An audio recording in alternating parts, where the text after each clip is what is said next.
So I'm going to show you how to get these kind of waves without any products but your brush. Don't forget to throw away all your products and leave one product, which is your brush.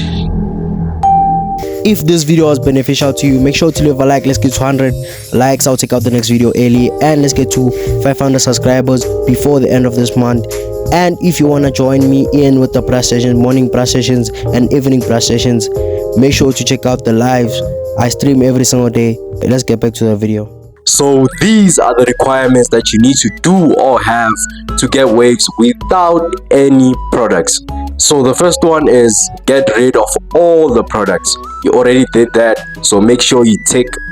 And the second one is have a brush, tick that, and a durag or a wave cap, make sure you tick those.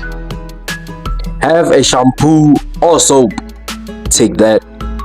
So those are all the requirements that you need to have to get waves without any products. After getting all the requirements, the first step to do is actually washing your hair. Make sure that your hair is clean.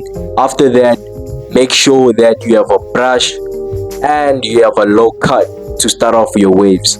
If you have long hair, make sure to cut that hair and start off with short hair.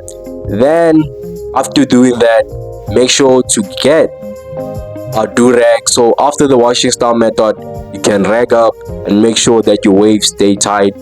And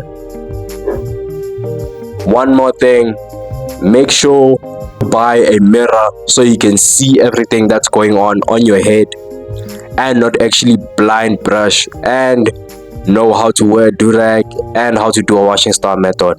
That's how you get waves without any products. Feel me? Yeah.